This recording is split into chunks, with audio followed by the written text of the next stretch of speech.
Periscope link is out, which means we are live. What's going on, everybody? Wednesday, August 7th, live before lock, early edition. Getting a little bit of a remix to what we normally see. Myself and Adam going to go all the way up until FanDuel lock at 12:05, I believe, because they insist on running two separate slates of not good contests. Adam, what's going on, man? Hey, how's it going? Pretty excited for a good day slate. Nothing more fun than winning money during the day if it breaks that way.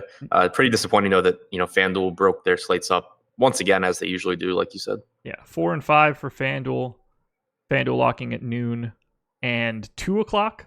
DraftKings in the middle with 8 games locking at 1 o'clock. So if that's not confusing enough for you, just wait. We'll be talking about a couple games. So, Adam, you are new to the live before lock format, where we do not go game by game. We just kind of hit on some pitching, hit on some stacks that we like, talk about the slate a little bit more holistically. We'll do our best to do that with regards to the split slates as well. This looks a little bit different than when I recorded the early bird last night. Clevenger, not a part of it anymore. Lance Lynn probably in the later of the two games. So everything's all moved around. I don't know what to do with it. Have we gotten any other lineups recently? Looks like the Cubs just came in.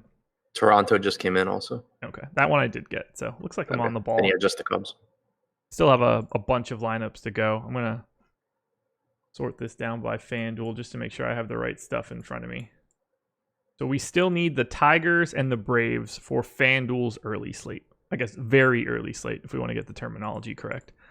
Let me copy over all of the player names, and then we can hit on some of the pitching. But what's the standout pitching option for you, at least from a FanDuel perspective, on the very early?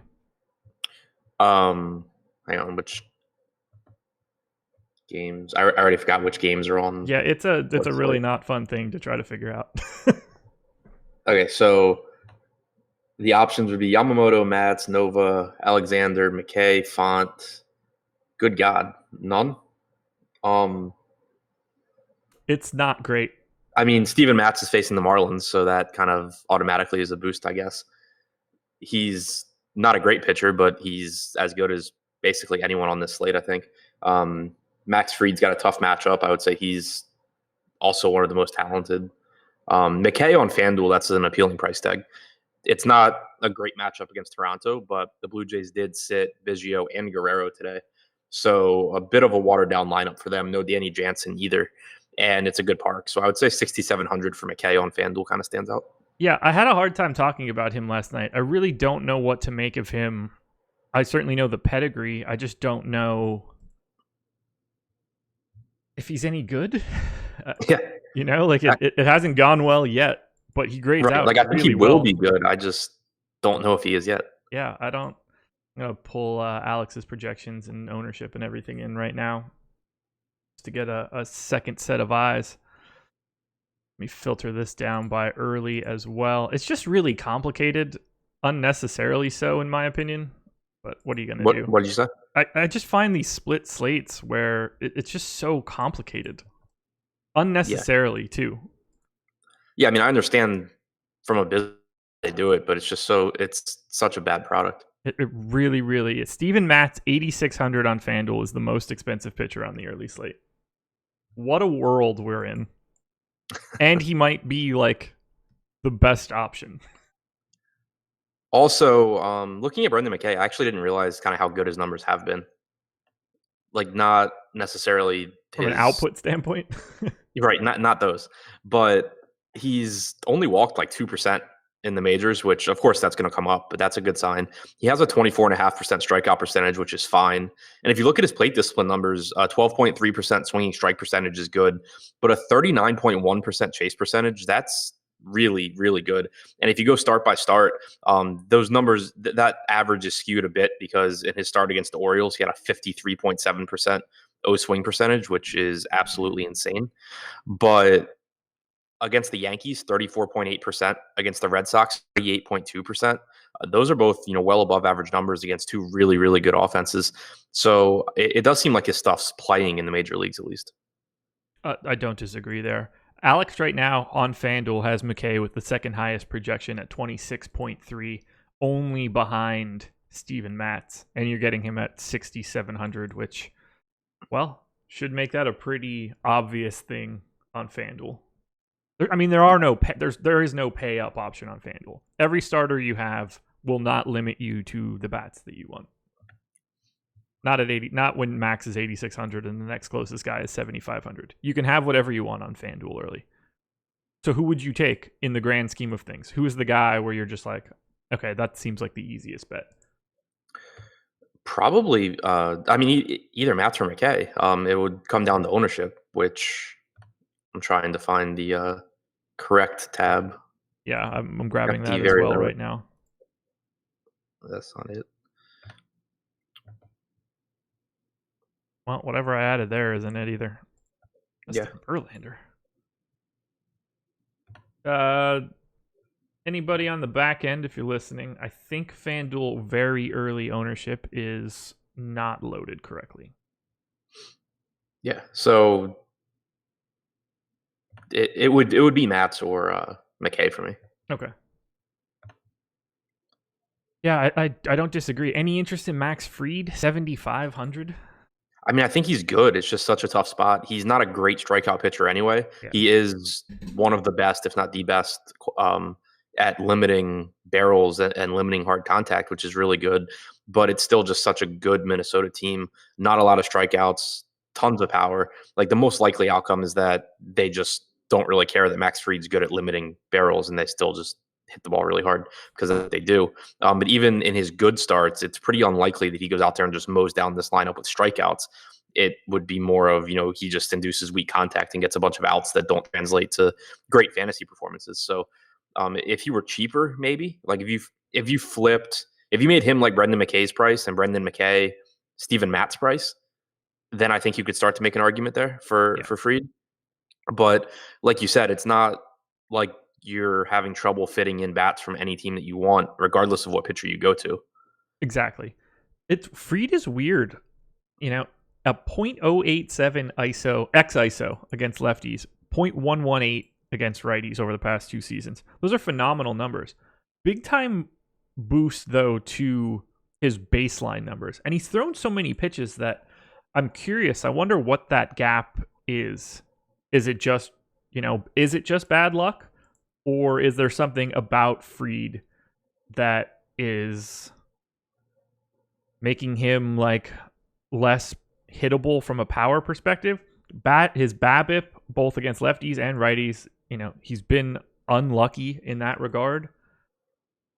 I'm just really curious. Like, I don't know what the truth is, or if he's one of those guys where it's just he's always going to live in that 320 to 330 BABIP range. Might give up a little bit more power, but it doesn't profile like he would. I think his BABIP should come down because it's not like he's giving up a bunch of hard hit balls. I'm sorting it now, but last I looked, among all qualified starters, he had the lowest barrel per batted ball event percentage of any qualified starter. So normally, if you expect someone's BABIP to stay high, it would be because they're just giving up a disproportionately high number of hard hit balls, and that's why they're becoming hits. But it's the opposite for him. I like him. I just feel like he's missing something to put all the pieces together. We've got a really interesting mid-tier of guys that like normally would look different. What do you do with Zach Plesac, with Jordan Yamamoto, Martin Perez, Tyler Alexander? I don't know. These guys are, I guess, available, and we can start at least a little bit talking about their relationship to DraftKings. I mean, I don't even know the best way to phrase this. Like, how many pitchers do you expect that you would use on FanDuel with any sort of volume on a day like today? 2. Okay. Yeah, that makes some sense. I just don't know where the benefits are to going like way off the board with pitching today. I mean, I understand that obviously, Yamamoto could go out there and put up the highest score. Like Matz and Mckay aren't guys that are, Clayton Kershaw that are going to give you 6 innings no matter what. But on shorter slates, you get some ownership going to everyone anyway. And I just think that Mckay and Matz grade out so much better than everyone else that I would just rather have the large majority of my lineups in that basket and be mixing and matching offenses with those guys than, than messing around with all the other pitching that I really hate. Yeah, I don't really disagree. It's either cast a really wide net and hope you catch the guy that has the outlier performance, or just dial it in. And I think I would be more likely to dial it in and just get an overwhelming amount of Mckay and Matz, unless one of those guys also has monstrous numbers. Like if you knew that Mckay was 45% owned today, would that change your mind at all? In the context of 150 lineups, I don't really think so. It might make me get more Toronto than I would otherwise get in some non-Mckay lineups. That makes sense.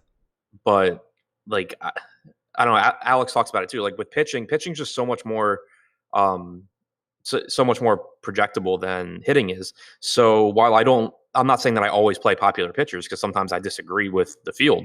But if I agree that Brendan McKay should be the most popular or the second most popular pitcher on the slate, and the public says he should be the most popular or the second most popular pitcher on the slate, I generally don't really get too far away from that. Whereas if I think the Rays, just picking a team, should be the most popular team, and the public does too, I'm more inclined to just say like, okay, well, we're both just going to be wrong a lot, so I'll go the other way. Yeah, I fully agree with everything that you're saying. My only concern is on days like this where it's not as if any of these guys are actually good. Like good. Yeah. It's, Mckay may be good in 2022, and Steven Matz is the best of a bad situation. But I'm curious if everybody is just kind of bunched together more than they seem. Ownership is updated now. We've got Mckay at 33, Matz at 21, Plesac at 16, Nova at 12, everybody else below that. I think the Matz number at 21 is pretty interesting for FanDuel. I wouldn't have any trouble going to double that. I don't have any problem being north of that number on Mckay either, and just saying if somebody else beats me, that's fine. Yeah, I think both of those numbers are low enough. Like Plesac is a guy that you could certainly pivot to, but it kind of goes back to what I was saying with on 5-game slates. Everyone that's reasonable gets some ownership. Yeah. And so it's not like where it's a bigger slate and you're getting like 10-1 on Matz versus Plesac or something. You're getting, almost the same ownership here. It's just not like a huge discrepancy anywhere. Like the low owned pitchers that are kind of interesting would be like Fried, who we talked about, who I just think it's a brutal spot, and Yamamoto, who's not any good, and has a negative park shift in a tough matchup against the Mets. I think I'd rather just be overweight on Mckay and Matz. Okay. Yeah, I don't disagree today. Just kind of a weird day. Somebody said something earlier. Lots of FanDuel talk. FanDuel locks at noon. DraftKings locks at 1. It's just, they're going to be the lead in this show for right now. The DK talk will come for sure. I don't really have anything else I want to touch on right now. Do we talk about Blue Jays pitching? I don't think it matters for FanDuel. I think it matters for DraftKings. I agree. He is the flat minimum on FanDuel. Not that it matters, but we will get there. Yeah, I like Matz. I like Mckay. I'm going to be going that direction. Max Fried at 4%, I think, is kind of interesting. I think I'm more likely to have that. So what we're really trying to avoid is making sure that we're on the pitcher that has the outlier performance for FanDuel. But the most likely scenario is that these guys are probably bunched up, right? Like, yeah, you have 10 pitchers. That high 30s range is probably the ceiling here. You have 10 pitchers going. The most likely outcome is that none of them have an outlier performance, and as long as you don't get a pitcher that sucks, it doesn't really matter. Like, that's probably the more important thing today. Not dying compared to succeeding greatly. Weird. Okay, so let's talk a little bit more then about DraftKings pitching. This will be everybody, except for who the hell is the damn 12 o'clock game? Mets and Marlins. So no Matz, no Yamamoto on DraftKings. We do, however, get an actual legit ace and a second guy that approximates one. Garrett Cole, 11-9 on DraftKings. If anybody tells you that Garrett Cole isn't the best pitcher on this slate, you should stop listening to him immediately. Are you about to do that? No, I I was wow. When I opened Slack this morning, people were talking about your early bird podcast, and I thought I saw someone say something about you having a hot take about not liking Cole. So I was looking at my Garrett Cole projection, where on DraftKings right now I have him projected for like 13 points higher than the next scorer. Yeah. And I was like, this is going to be a fun disagreement, but I guess it's not.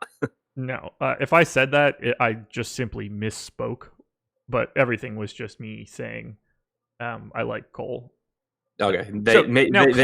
Clevenger was on the slate to me when I did the show. So there was at least like another guy around.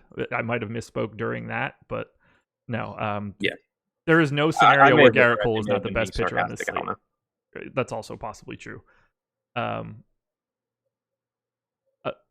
we even have to sum it up? The Rockies have been absolutely atrocious against right-handers. They've been really bad outside of Coors, and Garrett Cole is one of the 5 best starters on the planet.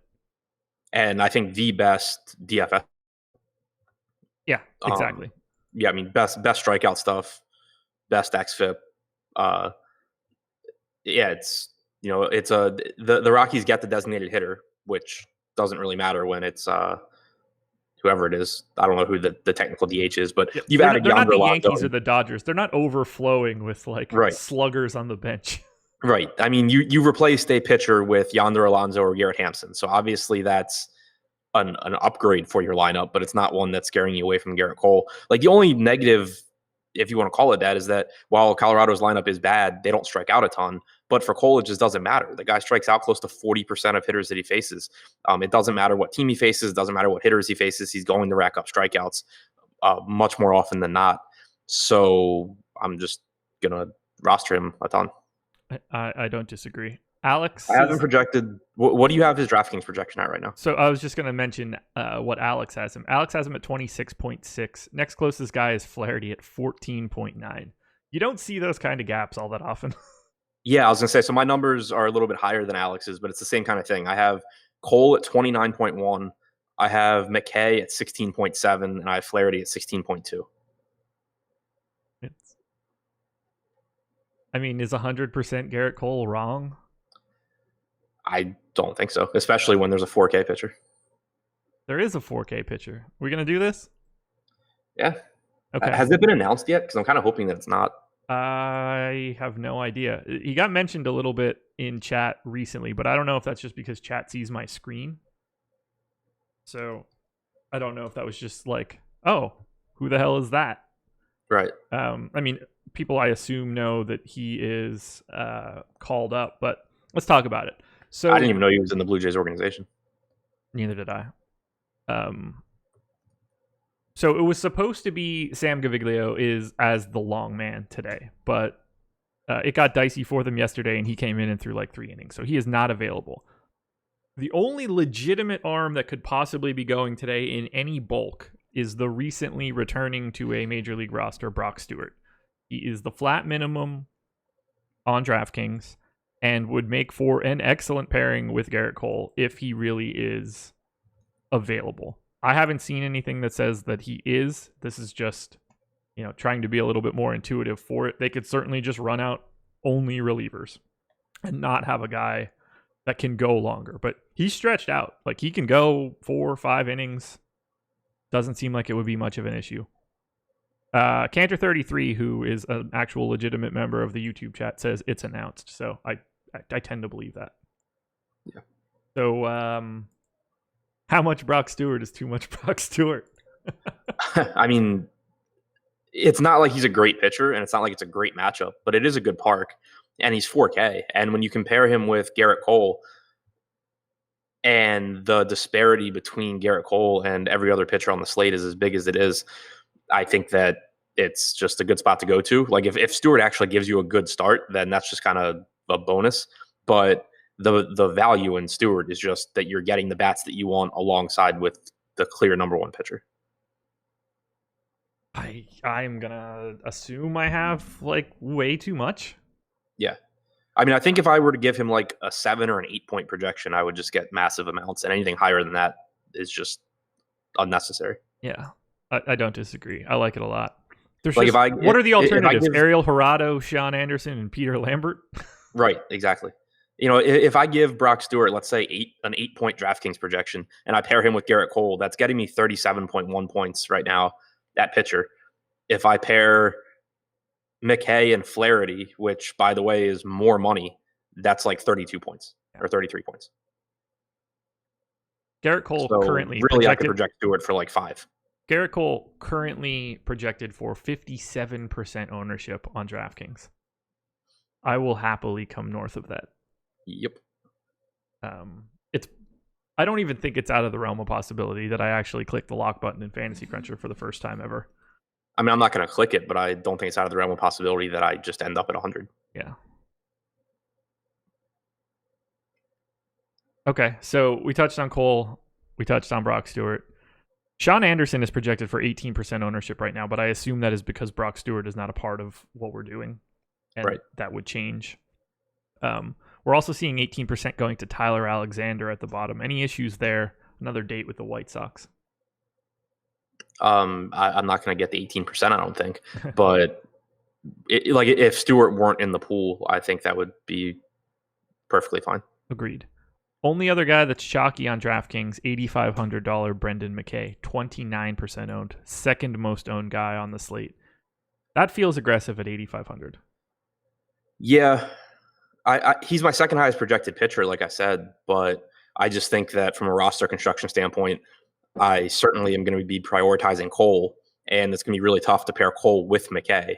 So I think that just naturally is going to make it so I get less Mckay. Yeah, I can't imagine getting to 29% Mckay. So we're projecting 101% Cole, Flaherty, Mckay combo, which makes some sense to me. But I would rather have Cole make up a way bigger share of that and just hope that I find somebody else, whether that's, Ginger Guard or all the way down to Brock Stewart, something. Right. Also, I love that I'm going to be able to say Ginger Guard for like a really long time. That's one of the more fun nicknames that can come out. I love it. I love it a lot. Would you rather have Mckay or Flaherty? Flaherty is at Mckay. half of the ownership right now. Mckay. Okay. I think I would rather have Flaherty.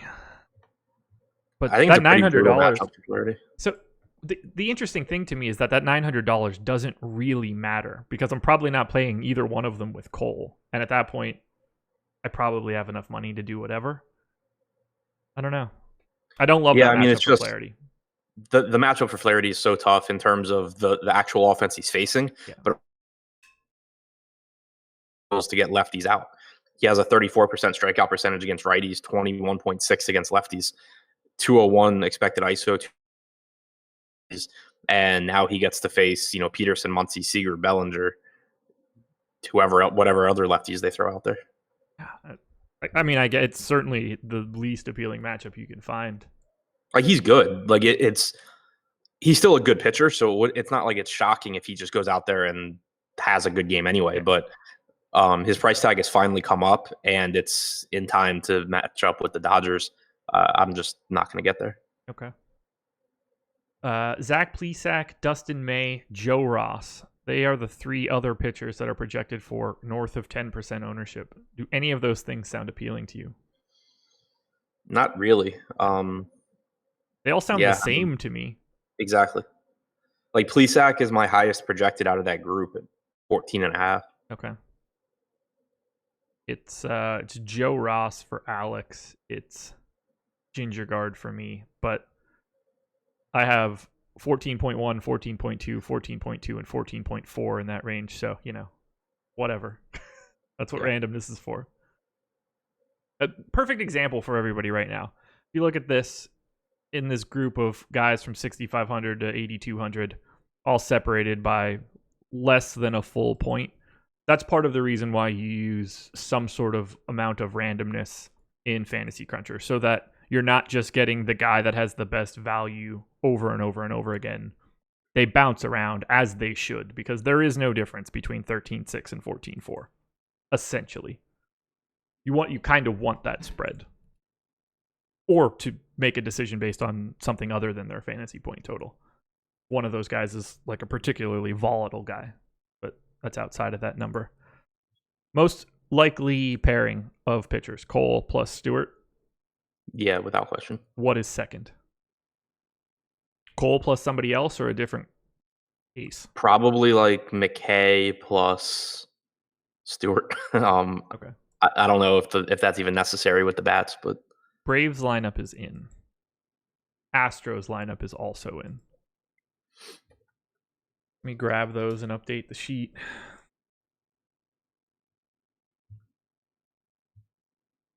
Acuna, Albies, Freeman, Donaldson, Duvall, Culberson, Camargo, Flowers, Inciarte. How do you feel about the Braves against the Twins? We could start to transition to some hitting. Not the scariest lineup, but like Perez, not a strikeout guy, but he's been pretty decent at limiting power. The Braves, of course, are a really good offense. I feel similarly, I guess, about Atlanta and Minnesota. Like I think Fried's a better pitcher than Perez. I think there's a better chance that Fried limits Minnesota than that Perez limits Atlanta. But both teams are just so good and have so much power where I think that if they're going to be low owned in tournaments, I'm interested in either side just because, you're getting tons of power against pitchers that don't miss a lot of bats. They do a good job of limiting damage. Perez has allowed a 141 expected ISO to righties this year, but they're not missing bats. And when you're letting guys like Acuna and Donaldson and Cruz and Sano and whoever hit the ball, good things tend to happen for those guys. Is Nelson Cruz ever going to stop hitting home runs? What juice is Nelson Cruz on again? I mean, it's pretty nuts. It's nonstop. How old isn't he? Like 36, 39, I think. Oh my god, it's worse. Yeah, so he's back on the gas for sure, or he never stopped, which is probably the more likely scenario. Right. Because things are going well, and it's not like he's doing this in cores. Minnesota's not exactly like a crazy spot to be donging constantly. Top stack for you right now in the early. We'll go FanDuel, and then if that's the same for DraftKings, all the better. Haven't crunched anything yet, but probably. I mean, I like the Mets. I think they're running out a really good lineup against Yamamoto, so obviously that's FanDuel only. But I'm just not a believer in Yamamoto. I like the Indians a lot. Loved them yesterday. They were my highest owned stack, which ended up being a lot of fun. So I had a lot of both Indians and Rangers yesterday, and was not a happy camper. I didn't have a lot of Rangers, but definitely had. I was pretty much all, or not all, but my two highest owned stacks were Indians and Mets. Mine were Braves and Oakland A's, but because of the Indians and Rangers, kind of got mitigated a bit. Yeah. So yeah, I think I would say Mets and Indians on FanDuel, and then DraftKings is more interesting because you get the Cubs, you get the Astros. I would still say the Indians are definitely up there. I just really like how they match up against Urata. Is that a boat? Yeah. Okay. Just making sure it wasn't a fire alarm or something. Yeah, I like the Indians as well. Grading out as my top. Chalk stack on DraftKings right now. The Chicago White Sox. Chalk stack on the early for FanDuel. The Cleveland Indians, with the Mets coming in second. Just in case anybody wanted to know. Perfect time for everybody to hit the like button, subscribe to the channel, hit the notification bell. As I mentioned before, we'll be going live until FanDuel lock, and then I think Adam and I will both at least mildly be around in Slack on the ramp up to DraftKings lock. Other stacks slipping through the cracks right now. I'm going to pull up the top stack tool, see what we've got going on in there. Give us something to talk about here. FanDuel in particular. FanDuel early 1, 2, 3, 4. Where's really early at hiding here? Nope. I have no idea. If somebody could tip me off to where early top stack is, very early top stack is, that would be great. I have no idea. I can't find it anywhere. New change. We're adding more and more stuff, and we're making it easier and easier to find some of this stuff, but still getting used to the layout. Okay, we'll talk. So Mets, 15% expected ownership in the aggregate. They are one of 3 teams well north of 10. There are 3 teams that are getting no ownership. Well, 4. Rangers, Blue Jays, Tigers, Marlins. Really not picking up all that much ownership. 5% in the aggregate or below. Do any of those teams stand out to you? Was it Rangers, Blue Jays, Marlins, and Rangers, Blue Jays, Tigers, Marlins. I think that I guess Toronto would be the one that I wanted to get to most, just because Mckay has the most ownership. Yeah, that makes sense to me. Not that I don't know what you just said. You froze, and it looked like it was half of a stroke. I said not that I really like them. Right. Miami does have some speed in their lineup. I guess that could be interesting against Mats. If the Blue Jays right now are at 0.6% ownership, I just want that. Like, I think that's the no-brainer one that no one's touching. That's for me. Yeah, I would agree. I don't think they grade out all that well, but just from an ownership, from a leverage perspective. Yeah, exactly. Like it would obviously be more appealing if you had Guerrero in the lineup, especially. But yeah, and that's why they grade out so poorly, because they're missing legitimate talent. All right, let's talk about it on DK. It looks like we have weather concerns in the Mets game too. That's the 12 o'clock game, right? Yeah. Still trying to wrap my head around a lot of this.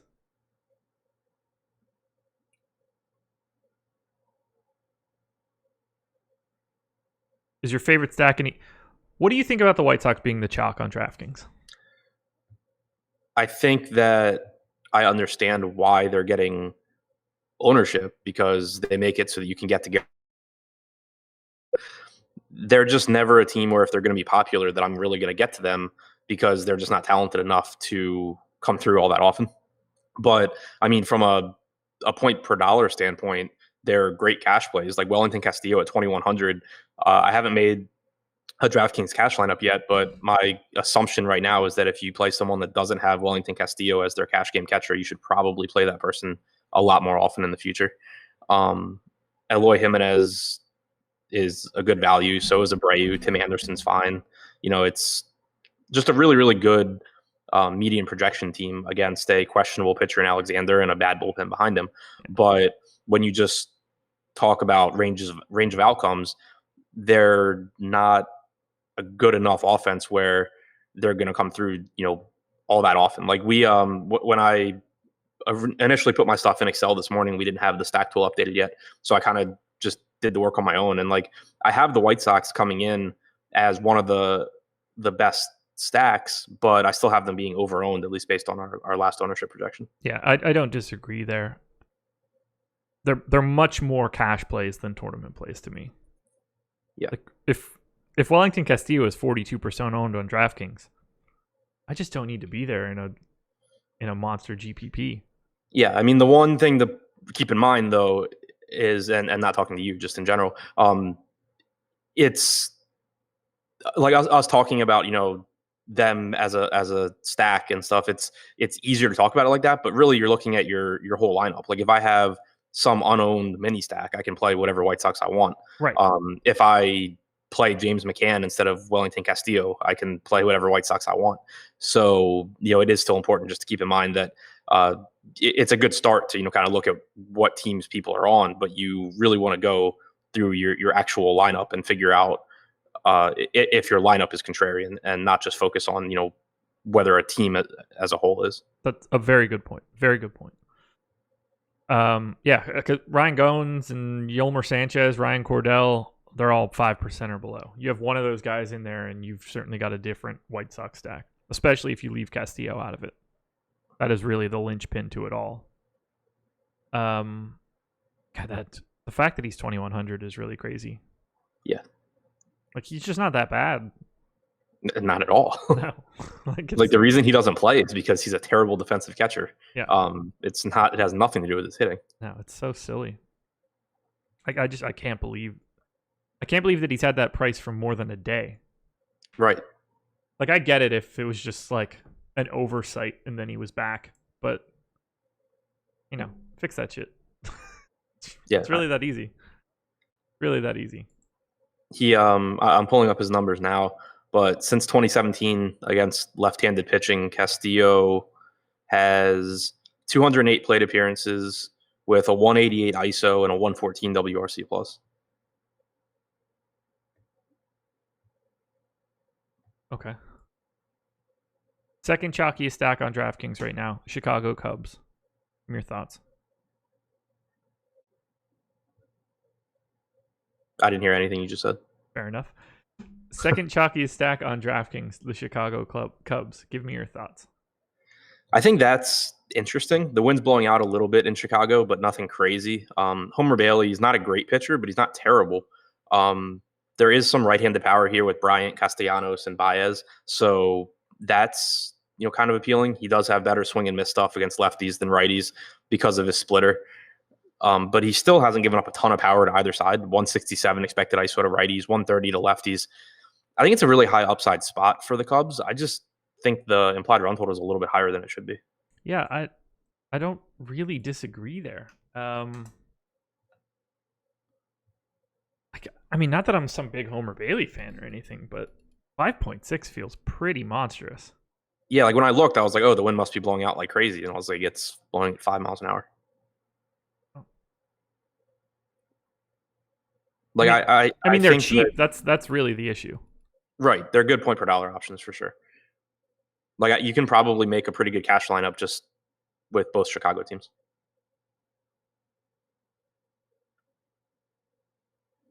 Yeah, I mean Chris Bryant for 4,300, dual eligibility. I mean he should be 31% owned like we're projecting. Right. Castellanos, like his price tag's slowly coming up, but I think his salary is just influenced by the fact that his like counting stats aren't as great as they should be because he played on such a terrible offense. But you put him on this Cubs team and he's going to look like the well above average hitter that he is. I'm going to miss him on the Tigers being like the only guy that I like outside of my boy Candelario. What'd you say? Outside of Candelario? Yeah, I'm going to miss him being like the only viable Tigers bat. Yeah, especially now because Col Stewart's been out. Yeah. What do you think of the Rangers stack today on DraftKings? 3.1% ownership. That's the highest team that I see that is like not getting any love. I think it's kind of appealing. Plesac has really disappointed in the majors. His strikeout percentage is much lower than it was in the minors. His walk percentage is much higher than it was. Just not missing a lot of bats. Texas has some power, but it's still just like I look at them and it's, I don't want to roster Danny Santana at 4,900 over a lot of other outfield options. I don't really want to roster Hunter Pence at 4,900 over a lot of other outfield options. Like even staying in this game, I would rather have Mercado, Puig, and Reyes over every single outfielder on the Rangers, even though I don't think Plesac's that good.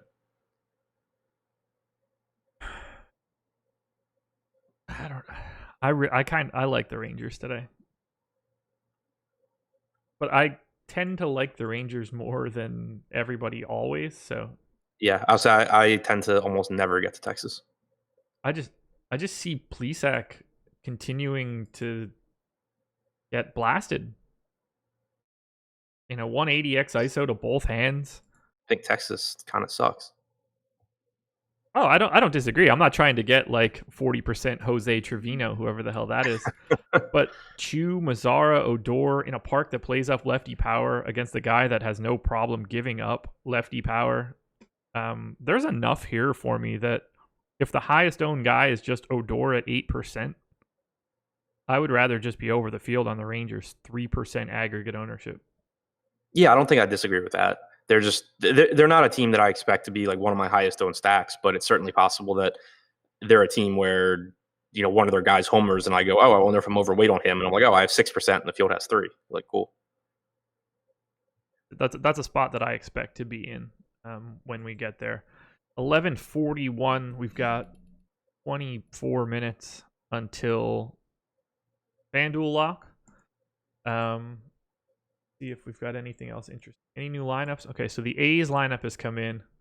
Boy, oh boy, did they put it on John Lester in the third inning or whatever inning that happened. Yeah, it made my night kind of exciting for a little bit. Yeah, I loved that. It's just a shame when you have those big innings like that and it's not coming from like multiple home runs. It almost becomes And it was coming meaningless. from random spots too. Yeah, whoever was catching, Dustin Garneau. Somebody else did something stupid. Not Matt Chapman, unfortunately, who was my dong pick. My best lineup had Grossman at the same price as Piscotty, which is just an example of how sometimes like max entering sucks, because that's something like I would have never done if I'd seen that lineup. But like I would have played Piscotty. But yeah, it was frustrating just because Piscotty hit that homer and I thought I had him, and it was actually Robbie Grossman. Sorry, I've been having to be strong on the moderation today. We've got one breaking loose that's just out of his mind as a troll. Not the good kind of troll. Kind of annoying. All right, A's lineup is updated. God, I love those dudes. I want to see how much A's I'm going to have. They're really affordable again, too. Yeah, and I mean, it's basically the same setup. A team that has absolutely mashed left-handed pitching all season. Once again, getting another lefty. I mean, what do you think of Jose Quintana, just in general? I think he's just average. Yeah, that's how I feel. What happened to Chris Davis, by the way?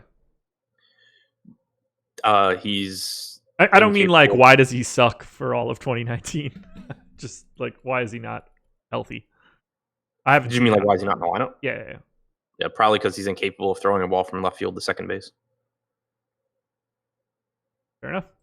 And they're in the National League. Right. I hadn't looked at anything, so it's just 2 days in a row. I figured something was going on. Yeah. I mean, I didn't don't really know think about it from like a DH perspective. It has been well documented that he like mentally cannot throw a ball from left field to the cutoff man. I don't think I could at this point, so I can't feel too bad about it.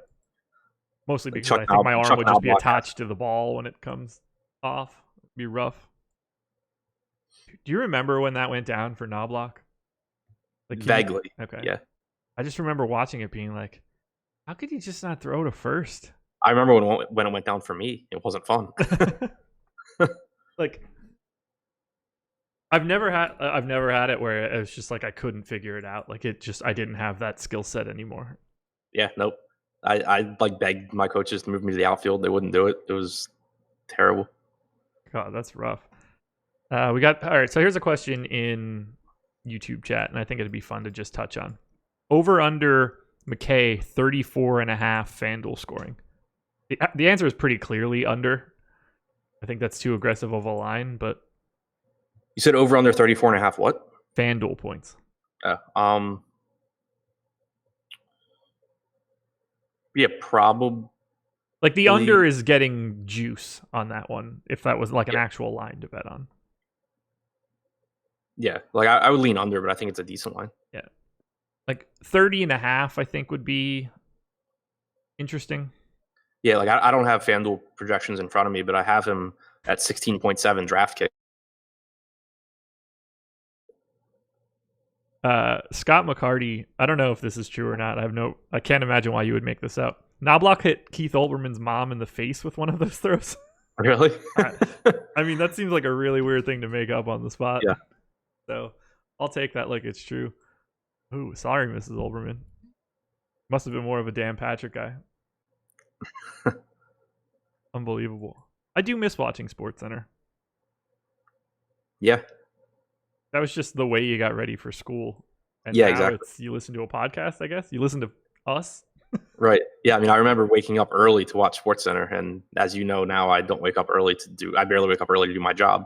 It was the only way that you would ever know what happened or see people. Like, right. It was a different world. You didn't have House of Highlights to check out all the cool dunks from the night before.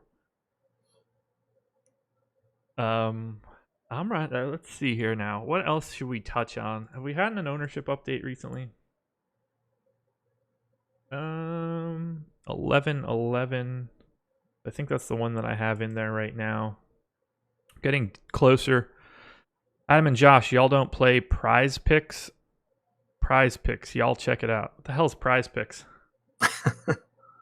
I assume that's just like another site.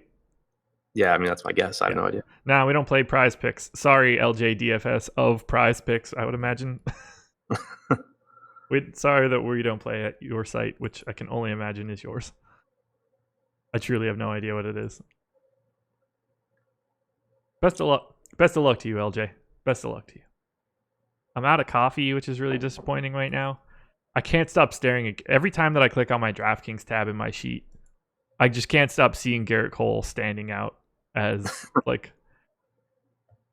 I feel like Garrett Cole's projection is like what I would see if I went back to play Little League for the day. It's just not comparable to the rest of the slate. Tigers and Cards lineups just came out, I think. Boom. I'm sad when Josh has to sit there and play chat babysitter. This kid's parents probably hate him. Probably true. Oh, what do you do for a living, so-and-so? I go into YouTube chats over and over again with new accounts. Just calling people slurs until they ban me. Great job, son. Great job. You said 2 more lineups came out? I didn't get either of them. Look in Fantasy Cruncher.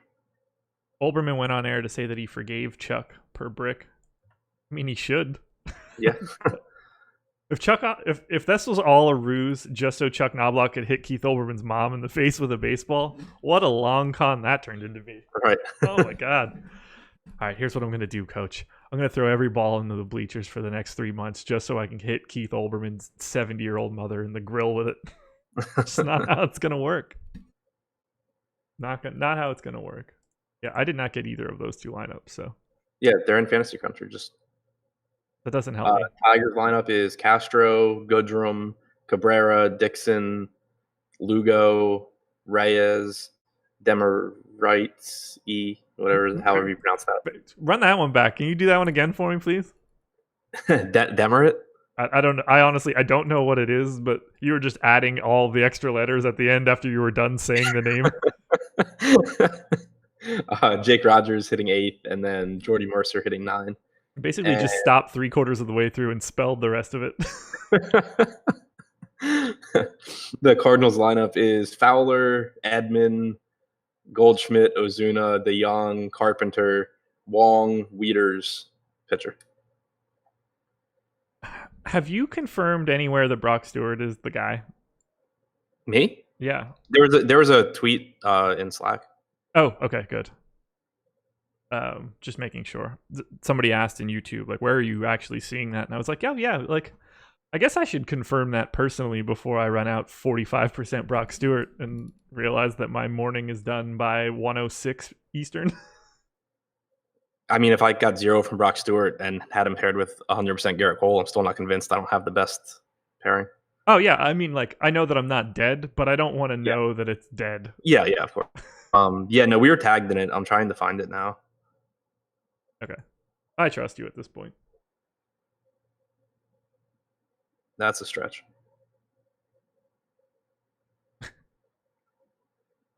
That's probably true. What else we got going on? Well, hang on. So I'm trying to see who this tweet came from. Okay, so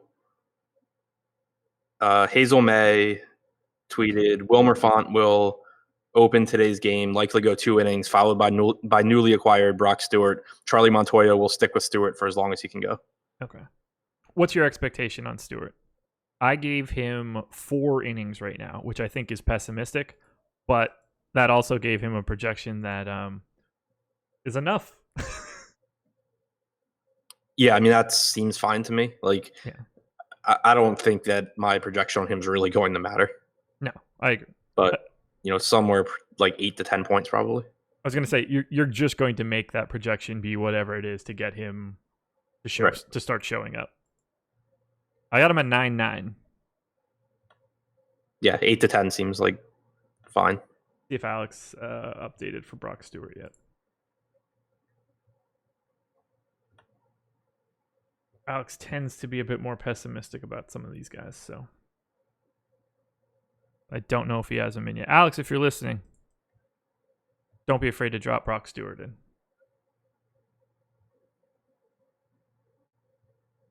think. Wait. Hold on. What's changed? Oh, that's the main slate. I forgot that Alex's projections, like the projections table, aren't broken up by slate. So I was looking at it. I was like, oh man, we haven't talked about James Paxton or Joey Lucchesi yet. And like Lucchesi was the guy that I wrote up this morning. Like what had happened? But yeah, no, it's just a different slate. Ownership updated 30 seconds ago. Thank you to Rabosh. Well, let's go ahead and grab that. See where everything stands for right now. Why is Hunter Pence priced so low? They're making up for all of the weeks that he was priced way too high. Low? He's 4,900 on DraftKings. Is he really? Yeah. I just assumed that guy was actually telling the truth at this point. I mean, there was that stretch where he's like high fives. Yeah. Which was not exactly accurate. Okay, FanDuel ownership updated. 40% to Mckay now on FanDuel. Let's circle back to that. So Mckay at 40. Matt's at 17. Plesac 13. Nova 10. Mckay is picking up some steam. Changes nothing for you. Does that make you like Matt's more? I mean, the weather concerns there, I think, play a that's a good point. Pretty big role in Matt's. That's a good point.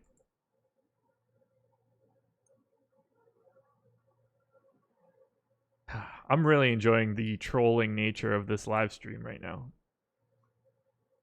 We're getting it from every angle. Ooh, now I officially have the Tigers in the Cardinals lineup, so let's deal with that. Any Tigers that stand out to you? No, Nova's not the. If Nova was cheaper, I'd have some interest in him. How cheap? I mean, like, I don't have him projected terribly. I have him, like, I haven't updated since the show started, but I had him at like 13.8 DraftKings points. That's such a garbage game. Talking about it yesterday too, it was like all four outcomes are legitimate here. Right. Either pitcher can be useful at their salary, and either team could smash the other guy. Exactly. Oh, ownership just updated again with Brock Stewart, so that will be fun to get to. I've got the Tigers lineup in. Let me get the Cardinals lineup in as well. Then we'll be good to go.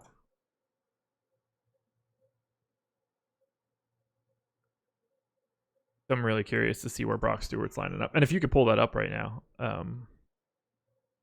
don't be afraid to shout it out as I update everything on the screen.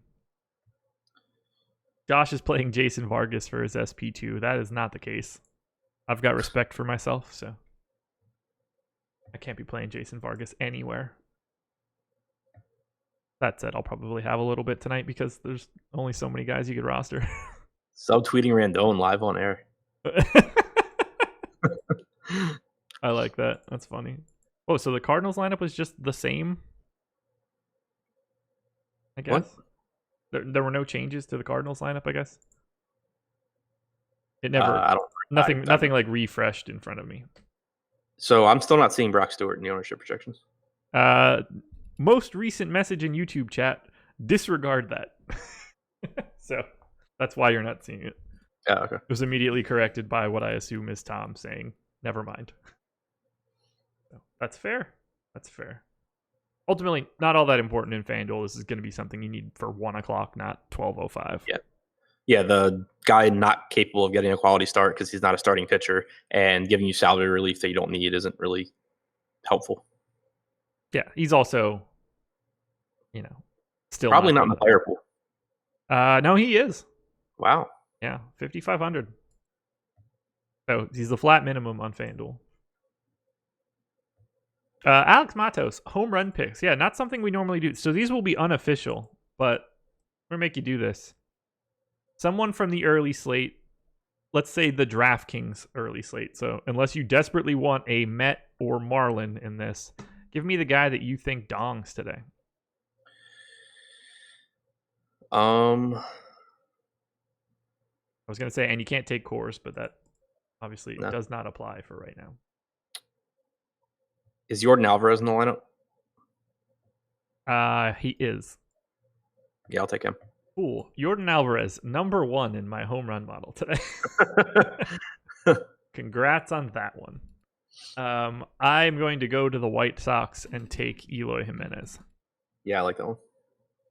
So there's early morning dong picks. These do not count towards the records. I'm just going to keep taking Nelson Cruz from now on so that I know that I can get on the board. EMAC on quite a tear lately. Had the triple dong from Cruz, which is just gross. First triple dong we've had in all of the MLB shows that we've done. And Jake, Chris, and I did this last year. Never got one. Hadn't had one yet. But old Eric pulling it in. Old Eric. Yeah. No? Is that not true? Everything that's his name and an accurate description. Okay. I'm glad we're on the same page here. I'm always waiting for him to take like Tris Speaker or something. Get confused. Roger Maris. Even Jake's doing it now. I'm going to catch Eric. You watch. I love it. I love it. Yeah, Jordan Alvarez, number 1. Surprise, surprise. Peter Lambert not putting up a lot of resistance to some of these Astros bats.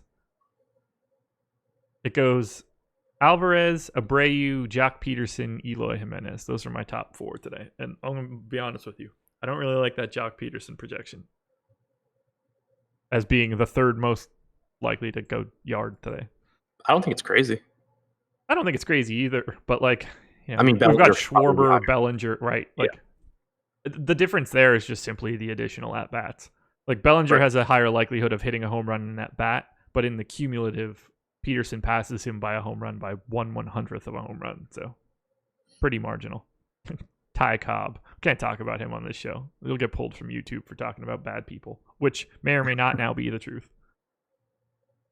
I don't know anymore. I can't get Eno Slaughter. Get some Hoyt Wilhelm. Top stacks added for the very early. Let's hit on that before we get out of here. 7 minutes until lock. Jake making the early home run pick of Javi Baez. Can't really be mad about that one. Let's pull up top stacks here. Anything else that you want to touch on that we haven't touched on yet? So, I assume you said no. I did say no. Cool. All right. Very early top stacks in for FanDuel. Let's see what we've got. Who do you think is Alex's top stack for the early slate? Cleveland. You would be correct. And they are coming in just over-owned slightly. Any guesses to who is the biggest gap between top stack percentage and ownership? Positively, not negatively. Actually, if you want to give me positive and negative. All right, so my guess positive is Toronto.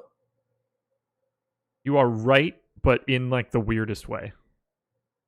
Because they're like really low owned and really low probability. Yeah, 4% to be the top stack, 1% ownership share. So, you know, it's relatively speaking still an unlikely scenario, but you nailed it. Who's the most negative? I'll go with the Mets. You would be correct. It's almost like I've been looking at it the whole time. Have you been looking at it the whole time? Because that makes this little bit way less fun for me. Yeah, I have. Son of a bitch. I could appreciate that. I would have done the same thing too.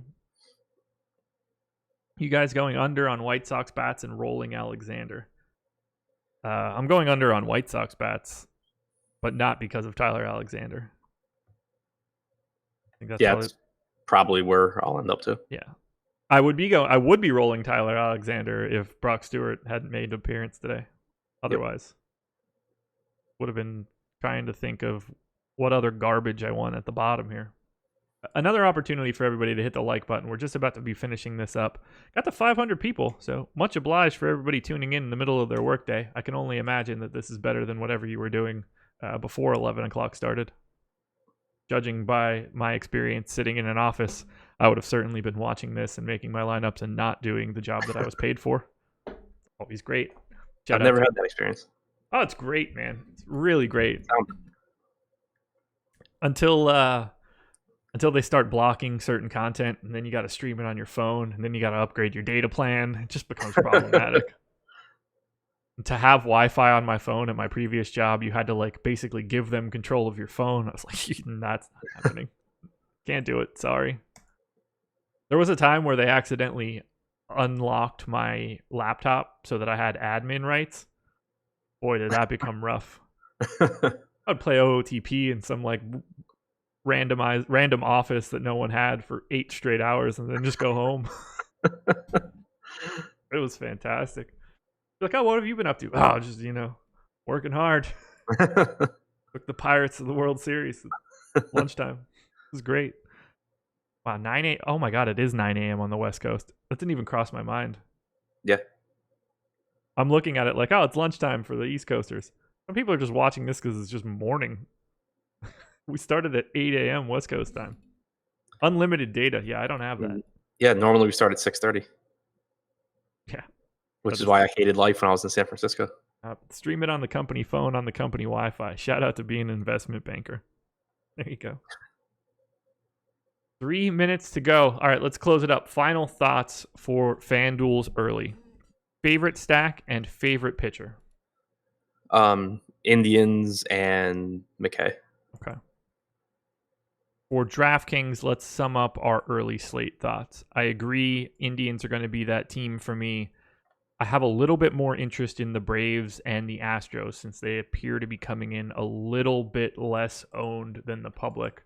Let's pull them up in the top stacks, actually, and take a look at it. That's going to be the last thing we do. But hit me with your favorite pitcher pairing and your top stack on DraftKings. Cole plus Stewart. And I like the Indians. I'm pulling up the top stack tool also. There goes my bit of asking you because you're just going to read it back to me like a jerk. Atlanta. Yeah, Atlanta, I like tasty. I like Houston. Yeah, I think those are probably my top 2. Atlanta, one of the more under-owned teams. The Twins, also one of the more under-owned teams. The White Sox, pretty clearly the most over-owned team. Very much an optimizer play. Anything else standing out there? Indians, a little over-owned, but nothing crazy. I like it. And Stewart is certainly going to make it easier to get to Atlanta and Houston bats. Not that Houston is even overpriced at all. Although they rolled out like a kind of wonky lineup, didn't they? Actually, don't remember. Altuve, Brantley, Bregman. Nope, they didn't. There's just no Springer. Yeah. Altuve back up to 5,200. Had to happen eventually. I guess they got tired of pricing him like he wasn't him. Like they're trying to roster Biggio now at 55 years old. Unbelievable. Final question from Matthew Protowell. How long can Stewart go? As long as he wants. He's been a starter. His last appearance was AAA. He threw 97 pitches. He can do whatever it is that he needs to.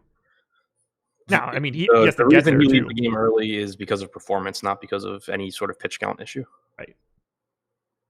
Yeah, if he throws 100 pitches, that's probably a good thing. I've got nothing else, and we are locked for FanDuel. So, thank you guys for joining us. Later today, we will have the Deeper Dive and Live Before Lock. It's going to be one big show. Deeper Dive going to be starting a little earlier today, 4:30 Eastern Time, because the main slate locks tonight at 6:40. So Deeper Dive coming off a little earlier, and then it will transition directly into Live Before Lock with myself and Chris Spags. Adam, anything else tonight? Oh, and PGA Live Before Lock. Ben Rossa, Jason Roslin talking about the Northern Trust tonight at 9 p.m. Anything else, Adam?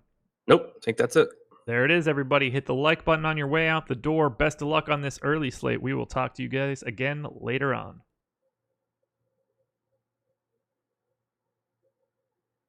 Oh, hold on. Is lock 12:10? I don't know. Lock is 12:10. 4 more minutes, guys. False alarm. False alarm. Didn't know. Thought it was 12:05. I'm used to it being a 5-minute. Yeah. So I know the DraftKings lock is 1:10. Oh, is it? No, yeah, it is. My bad. You guys get us for 4 more minutes. Sorry. Look, it probably made you get your stuff in earlier. So sometimes it's like the people that set their clocks back a little bit, so they always think that they're on time. Right. The clock in my parents' living room has been perpetually 20 minutes before the actual time that it is for all of my life. 20 minutes seems really aggressive. It is really aggressive. I don't understand why they do it. They're like, oh, it's, so I know that I have a bit of extra time. I was like, you've had this clock set for my entire living life. Like, just give yourself more time. Right. Like it works if you do it by accident for a little bit and you're just like, oh, wow, it's 5 minutes earlier than I thought it was. But at some point, like if you're someone that has that issue where you're never on time to things like me, I would just be like, okay, 12:20 plus 20 minutes. So it's really, 12 o'clock and I still have as much time as I want. Yep. That clock has been hanging in the same spot on the same wall since 1992. That is January 92 is when we moved into that house. They have set that clock in the dumbest possible way since I was 7 years old. Congrats, parents. 34 now. Just get a clock that's connected to the internet so it updates itself. That's all you got to do. Makes it easy. People are starting to think that it's Col Stewart going now for the Jays. So Brock Stewart. Col Stewart is, as far as I know, not on the Jays. Correct. People are just seeing Stewart. Yes. I assume Col Stewart is still on the Twins, but that could have been 5 years ago. I have no idea. Yeah. I didn't know Brock Stewart was on the Jays until this morning. I know this much. Col Stewart was a person. And he did play for the Twins at some point in time in his life. Yeah. He was like a 4th overall pick. Yeah. Tim Feature says, my mom does the 5 minutes. Yeah. No, not for me. Aggressively 20.